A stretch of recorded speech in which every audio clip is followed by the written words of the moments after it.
We know from stuff that's in the folklore of the city of Pittsburgh that when I was having problems with the Nietzsche fans at the University of Pittsburgh being led by Martin Ordenberg, that everything that was going on was a puerile statement from their sentiment of knowing what they hummed is the nature of reality. When we look at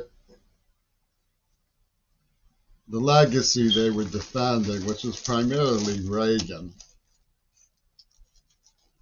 the shadow of Hitler is obvious from the Nietzscheanism.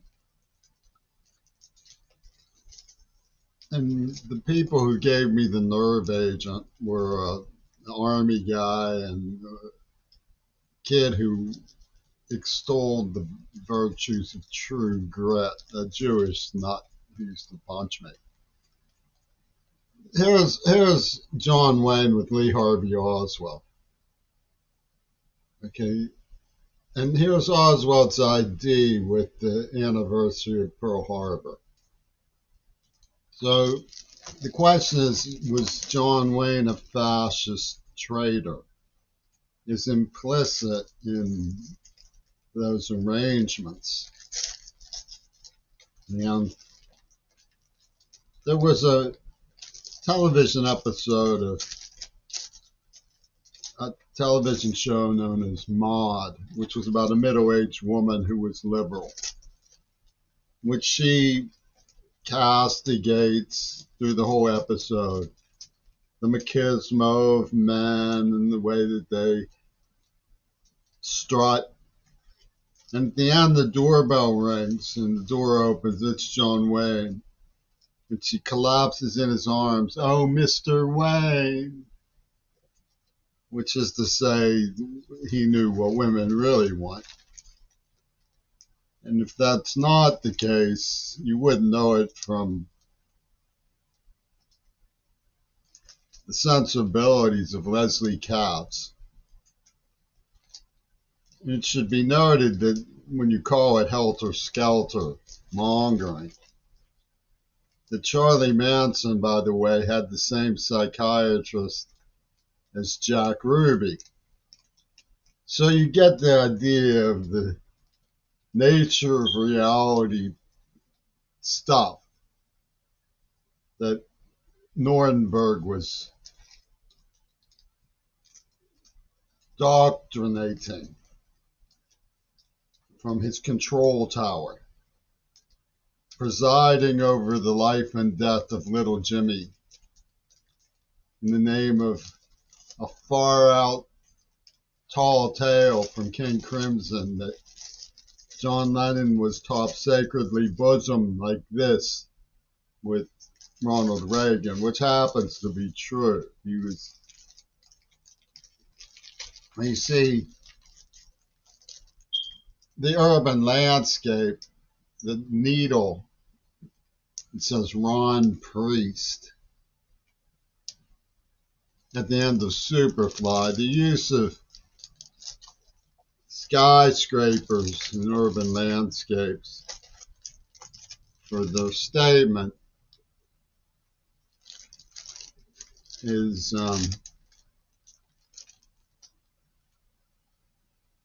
pretty powerful. See the Crown and the Dravo building, DRA for Dracula, it's VO5.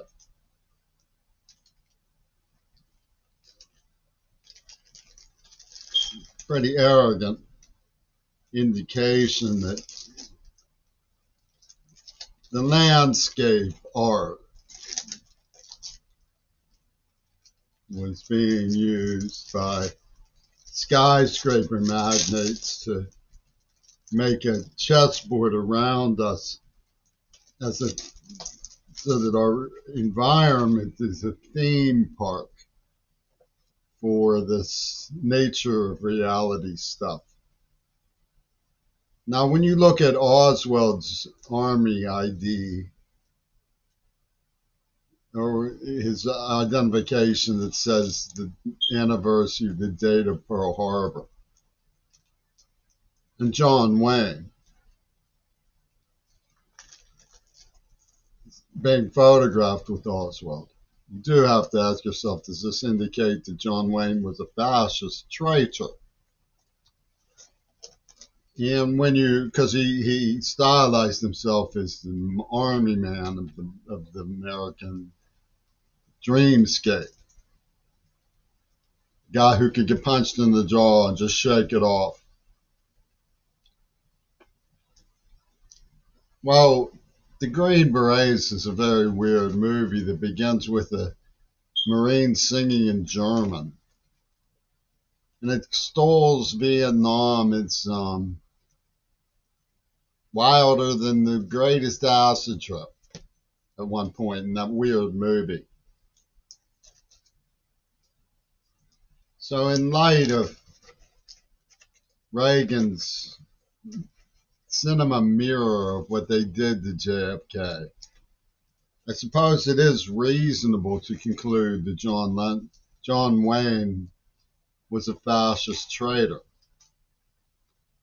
So we have everybody from Pepperland's word that Yoko Ono is a partner of John Wayne and Ronald Reagan in what Nuremberg pulled. So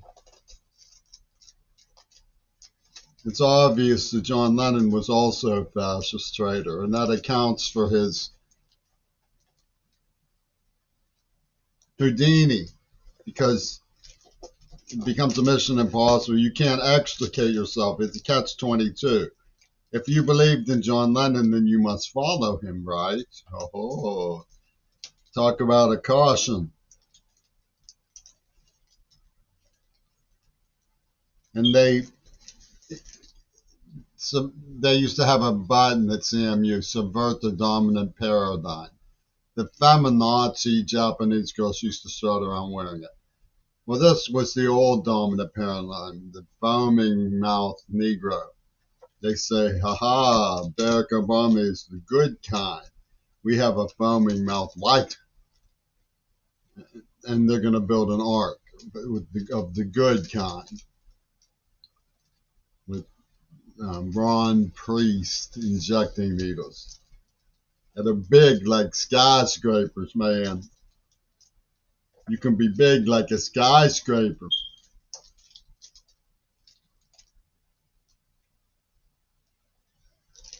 Now, where this fits in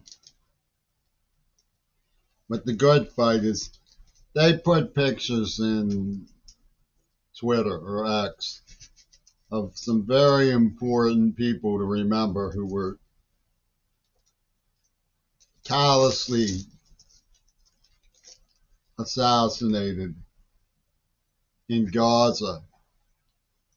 But the trick is to include Aaron Bushnell, who may have been a symbol of supernova, because Foucault, Sean Strub, and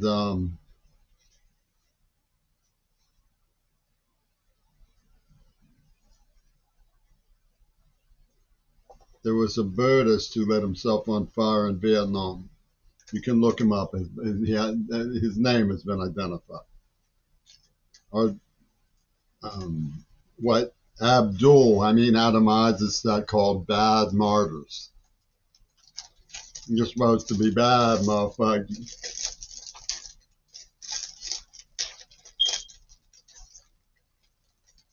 And so they murdered the school bus driver. And they preached Nabucco's stupid code of what boys should do and girls should do. In other words, they're a moral agency protecting the virgins who salute Yoko Ono and will do whatever she bids them do, like open their box.